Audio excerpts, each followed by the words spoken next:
And my name is Jen Sebuyungo. I work for Star Education as a Senior Manager, Design and Program Readiness. The case study is called Radio Professional Development in Uganda. It's quite an exciting experience. When the lockdown came down, we were having a program delivered face-to-face. And when the schools closed down, we really reflected deeply that we needed to adapt our program from just the face-to-face delivery, the physical delivery, and find other ways to reach out to teachers who are already living in their homes, somewhere in their gardens, and they were scattered all over the country.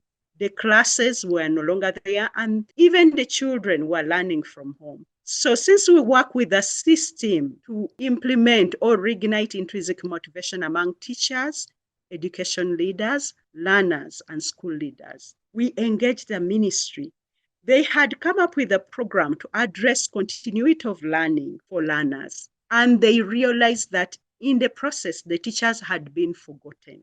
There was a need to support the continuity of learning for teachers, but also to keep them excited so that they are on their journey of professional development. So we thought of a radio program that would keep them engaged and reach out. One, the radio program would broadcast over a number of districts. So we thought of using a national radio program that would relay the information across almost even 140 districts in Uganda. But the radio program was not enough. We would not receive the actual engagement, whether actually they were getting the support. So we blended it with the WhatsApp platforms. The content was shared, voiced on radio, and the WhatsApp was a platform to share the audio recording. The teachers who missed to hear the broadcast, they were able to listen to the radio recording. And this would be played back over and over again. It created a network of learning. The teachers kept on sharing the audios. And then on the WhatsApp pages, there came live messages and reflections of what they were learning. One, it was a moment for them to reflect on the content. For example, what motivates a teacher? What can a teacher do to support socio-emotional well-being of learners during the lockdown? How can the teacher take their self-care? How can a teacher be engaged in the community and mobilize learners to keep on learning? Then they would also think about simple evidence strategies to keep the engagement and learning within the home. So this excited them using radio, using WhatsApp, but also they would be able to print the paper and be able to reflect on that.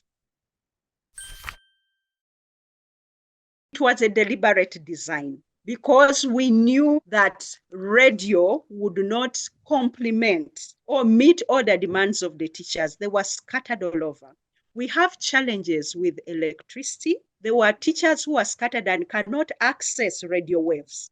So the only way to reach such teachers is to blend it with WhatsApp. Then how would you ensure that actually they get the content after even the radio program? So recording it and sharing it on different WhatsApp platforms, but also on email.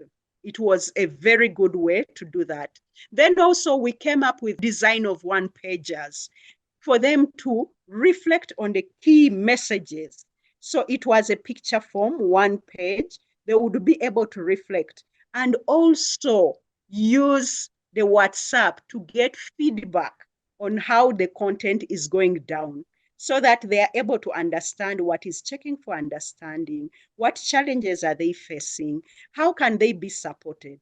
But also, we also complemented it with coaching calls. Even through the platforms for WhatsApp that we had created, that people were reflecting on to the practices that we were broadcasting, people could actually come up with even other versions of how the same thing could be done, or how it could even be improved, and or even how it is helping them as well as their teaching. So when we're getting reflections about the content that was being passed on via the WhatsApp group. We are getting reflections from both the teachers and also reflections from the learners, and we are using those reflections to improve on the content that was going to be delivered in the next radio shows. I can tell you that when we had the radio shows, we did not know what was going to be delivered next.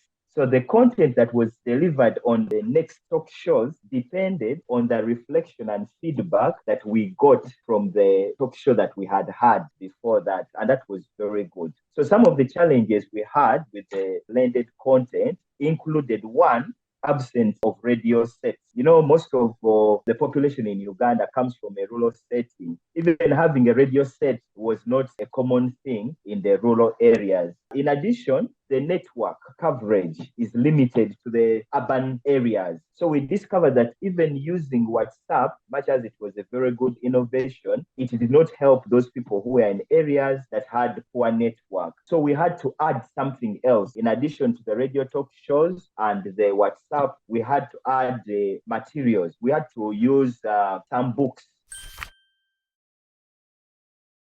We learned a lot during the radio program. Actually, part of the recommendations is that there were also limited connection with the radio. And then also radio would only appeal to the audio. But the teachers required us to produce ways, how can we be going to engage them visually so that they're able to hear and able to see the content. And we've taken on that learning to introduce short videos of 3-minute video to show a teaching practice.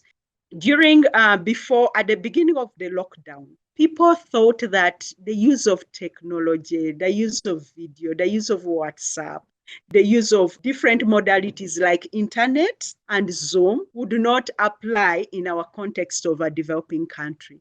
But right now, there was an actual change of mindset. On the program that we have, we see that actually teachers will always continue to learn if you're able to identify their need, identify what platforms they can be able to use the content, reflect, and be able to create action plans for development. So use of ICTs, use of radio, use of WhatsApp, Zoom is now being accepted as one of the best ways to promote teacher professional development. But also it's a huge learning that we can never go back to the traditional ways of professional development because there were actual challenges. When you blend it with another, you promote mastery. People become motivated. There's high level of engagement. There's intrinsic motivation for its usefulness.